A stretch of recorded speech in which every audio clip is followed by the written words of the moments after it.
율법이 우리를 그리스도께로 인도하는 초등교사가 되어 우리로 하여금 믿음으로 말미암아 의롭다함을 얻게 하려 함이라. 믿음이 온 후로는 우리가 초등교사 아래에 있지 아니하도다. 오늘은 율법의 직무와 그 목적에 대해서 잠시 생각해 보겠습니다. 율법이라 하면 보통 십계명과 의식법을 함께 말합니다. 그런데 그 유대인들에게 주어진 십계명과 의식법은 원래 사람을 구원하기 위해 주신 것이 아니었습니다.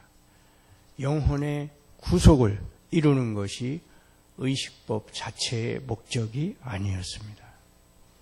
일종의 그림인 의식법은 구원의 길을 보여주지만 의식법이 곧 그 길은 아니었습니다. 의식법은 지도이지 땅이 아니었고 길의 모형이었지 길 자체는 아니었습니다. 염소의 피가 정말로 죄를 없앨 수 없었습니다.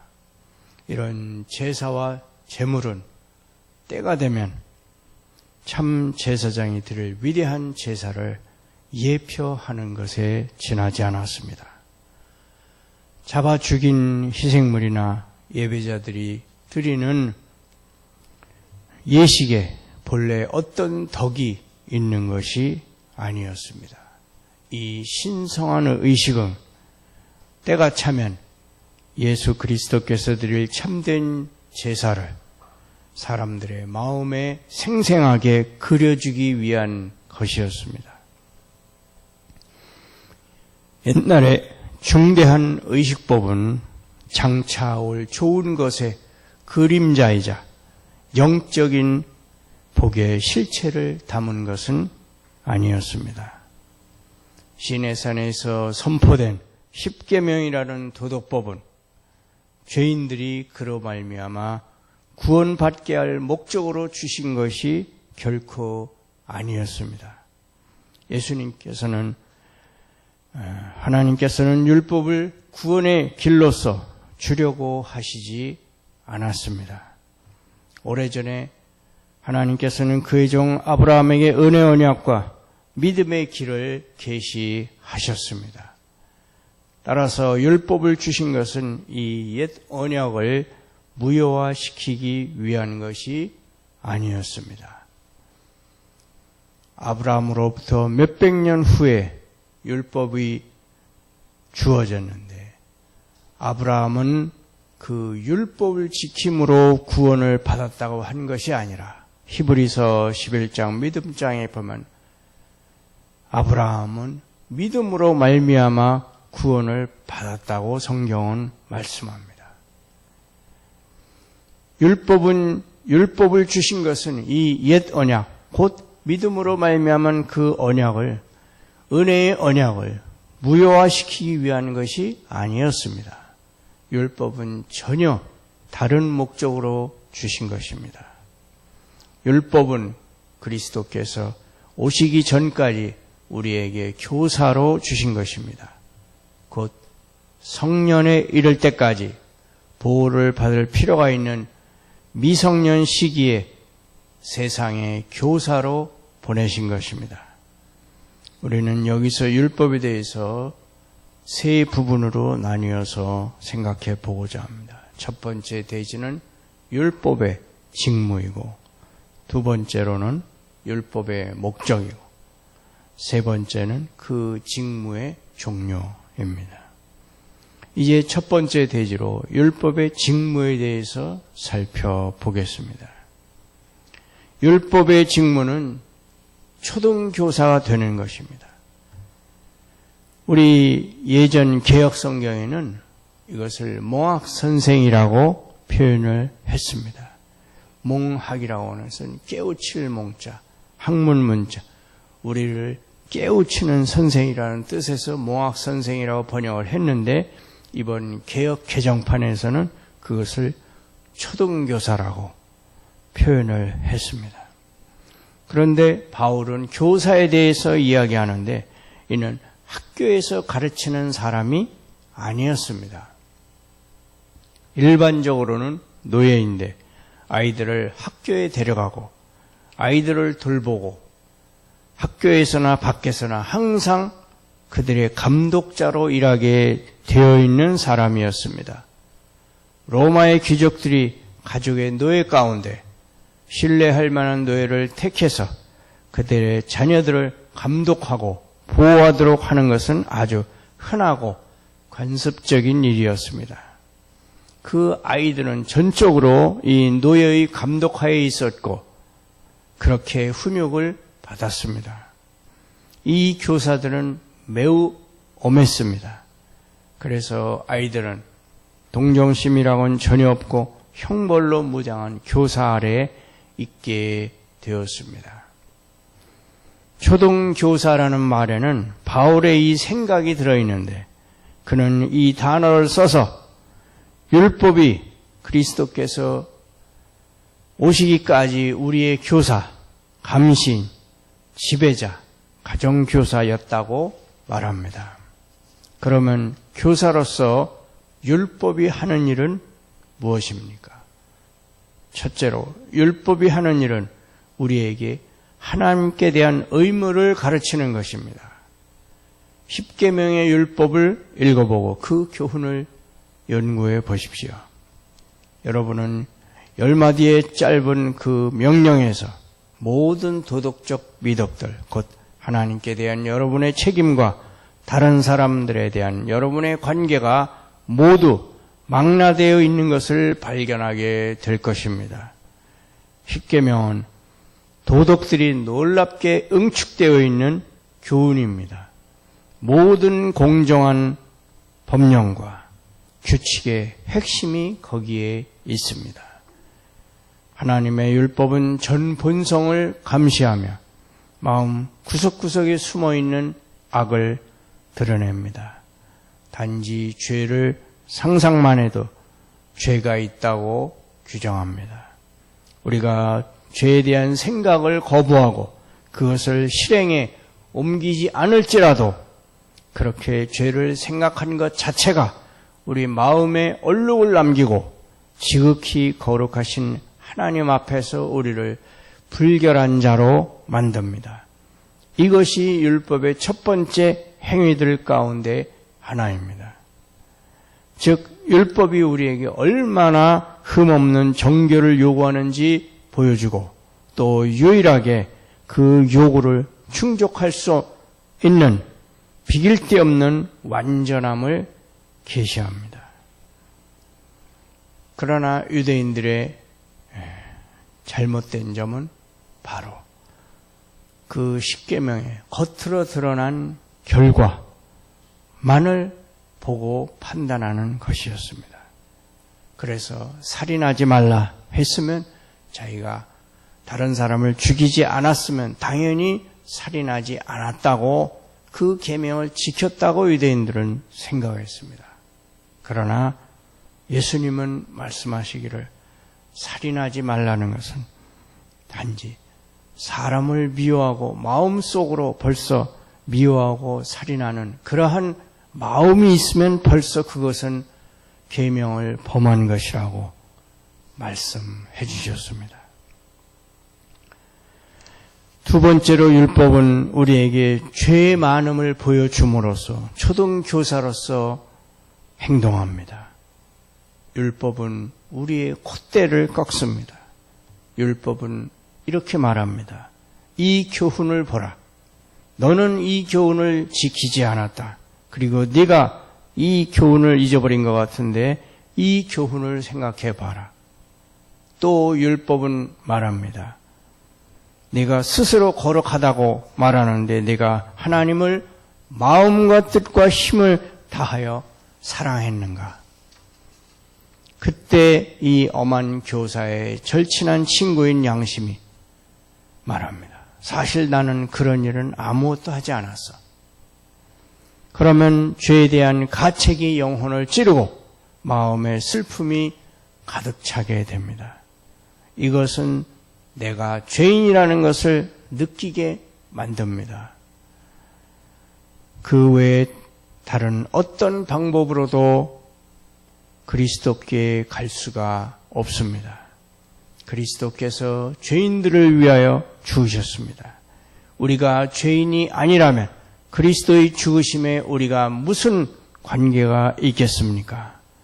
우리가 구원의 가치와 필요를 인식할 수 있으려면 먼저 우리가 죄가 있다는 것을 확실히 알아야 합니다. 우리를 낮추고 겸손하게 만들며 우리가 참으로 죄인으로 살아왔다는 것을 느끼게 만드는 것이 율법의 역할입니다. 셋째로, 율법은 우리의 변명을 깨끗이 치워버리는 것이고 자신을 정당화하는 모든 변명에 대해 입을 다물게 만듭니다. 사람은 누구나 아주 쉽게 변명합니다. 그러면 언제나 교사들은 아이의 쓸모없는 변명에 대해서 아이가 자신의 보호자를 속이려 든 것에 대해 매를 몇 대 더 때렸습니다. 이것이 바로 율법이 우리를 대하는 방식입니다. 율법은 이렇게 말합니다. 나는 인간 본성의 결함과 아무 상관이 없다. 이것은 하나님이 명하시는 것이다. 복종하지 않으면 너는 하나님 앞에서 영원히 내쫓기지 않을 수 없을 것이다. 율법은 타락한 인간 본성 때문에 그 요구를 줄이는 일을 결코 하지 않습니다. 게다가 율법이 강하게 사람의 양심을 찌르면 사람은 감히 인간 본성을 이유로 내세우지 못합니다. 율법은 환경을 고려하지 않고 변명을 치워버리며 사람들을 심판대 앞에서 잠잠하게 만듭니다. 사람들은 이렇게 외칩니다. 그동안 잘못한 것을 회개합니다. 그러나 율법은 말합니다. 나는 회개와 아무 상관이 없다. 십계명에는 회개를 위한 조항이 없습니다. 율법을 어기는 사람은 저주를 받습니다. 이것이 율법이 사람에게 말해줄 수 있는 전부입니다. 네 번째로, 율법은 교사로서 우리를 꾸짖고 징벌하기 시작합니다. 율법은 초등교사가 아이에게 한 일을 우리에게 행할 것입니다. 즉, 율법은 어디든지 우리와 동행하고 우리를 따라다닐 것입니다. 사실 이것의 취지는 우리가 선행으로 구원받는 것에 대해 절망하게 만들고 우리가 예수님을 떠나서는 아무것도 할 수 없다는 것을 느끼게 하는 것입니다. 율법의 행위로 그 앞에 의롭다 하심을 얻을 육체가 없나니 율법으로는 죄를 깨달음이니라. 로마서 3장 20절 말씀입니다. 우리가 최선을 다했는데도 여전히 정죄를 받고 있고 평안을 얻지 못했습니다. 그렇습니다. 우리는 평안을 얻을 수 없습니다. 하나님께서 여러분을 구원하시고자 할지라도 여러분이 그리스도께 올 때까지는 아무런 평안을 얻지 못할 것입니다.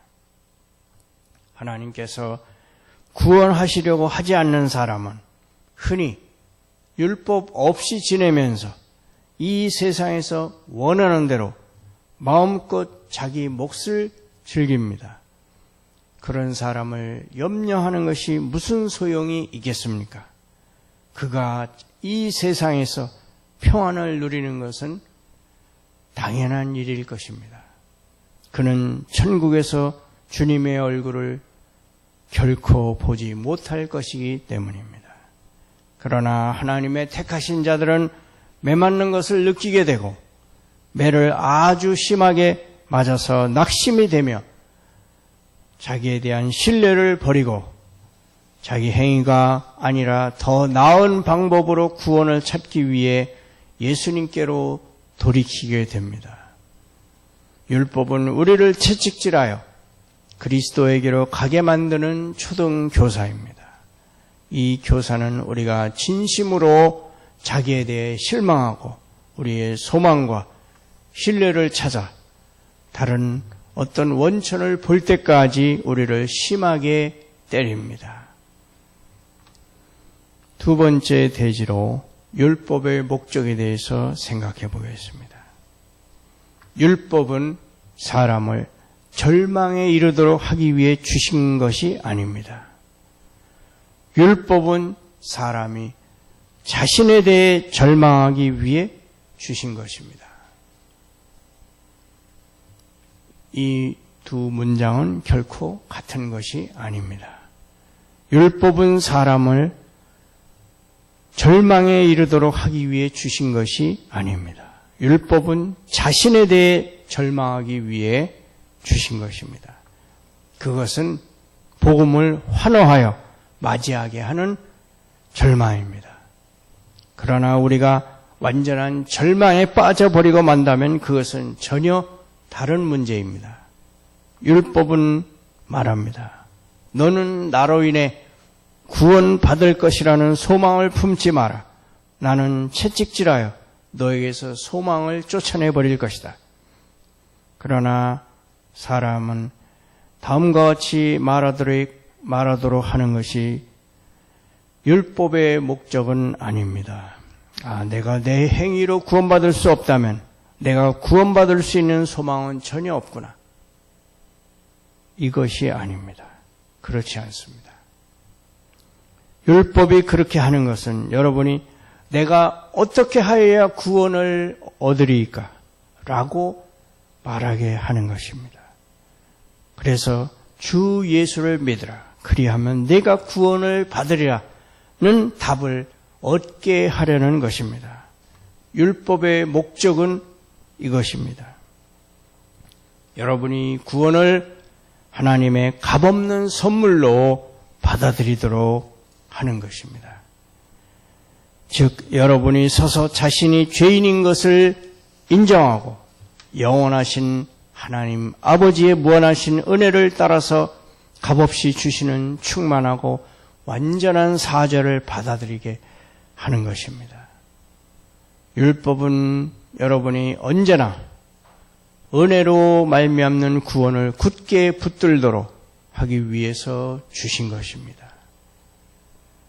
마지막 대지로 율법의 직무의 종료를 생각해 보겠습니다.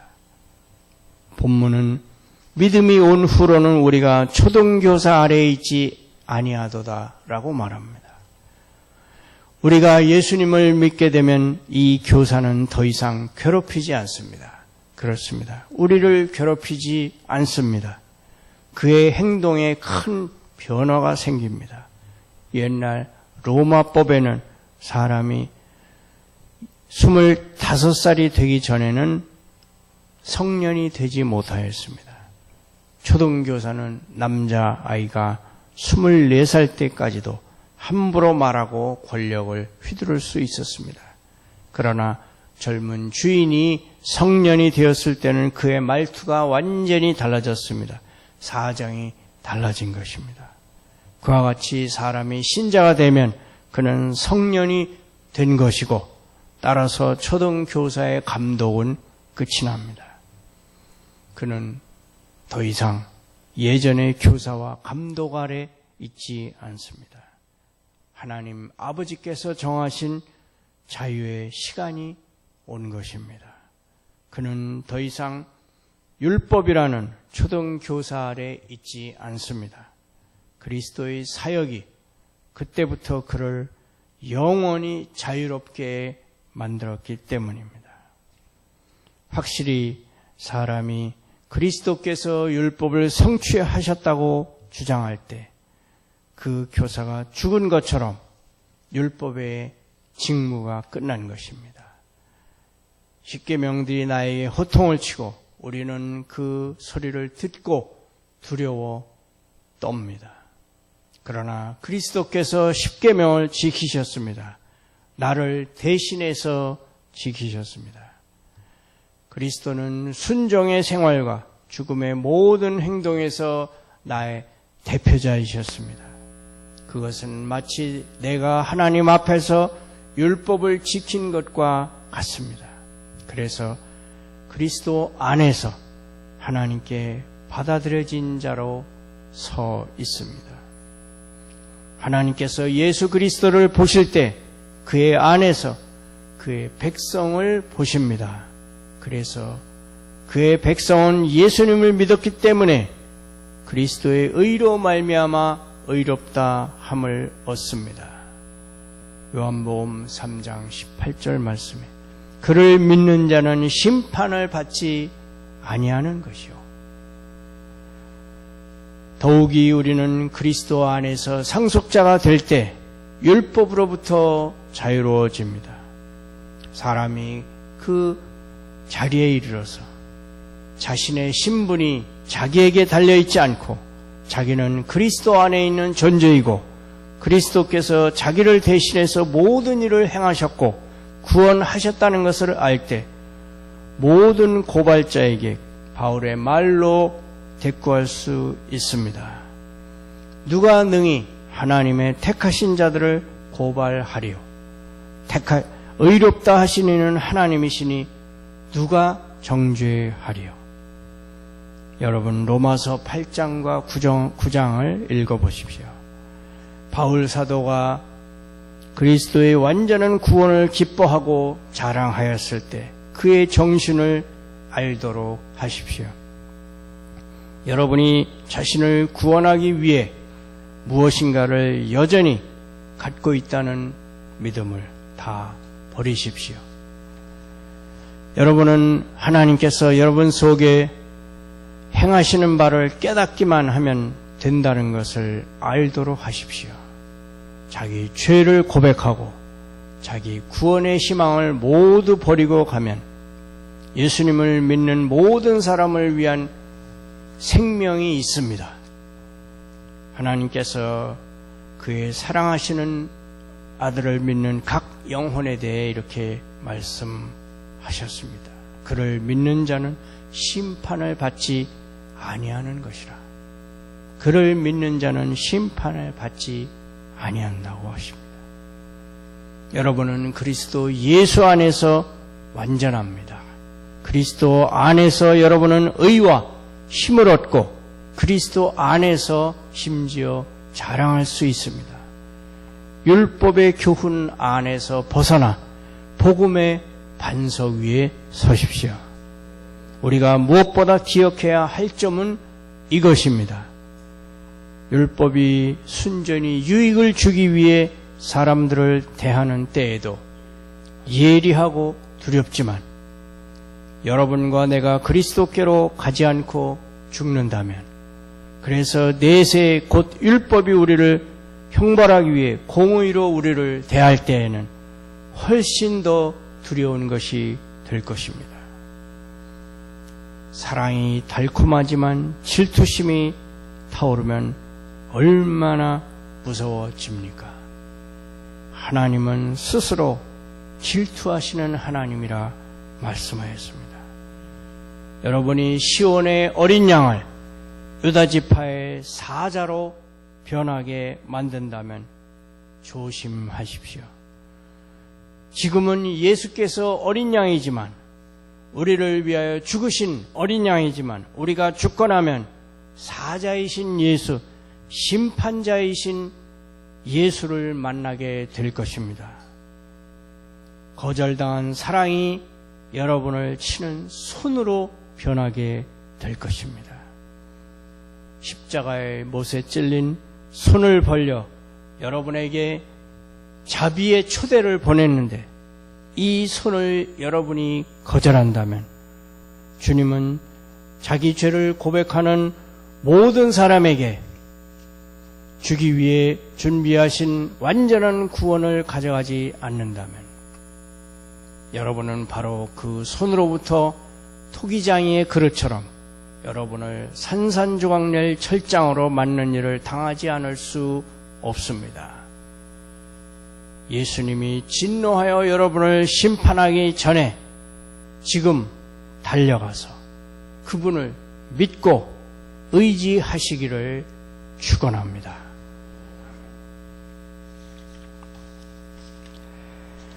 사랑이 풍성하신 아버지 하나님, 십자가의 보혈로 죄와 죽음에서 우리를 구원하여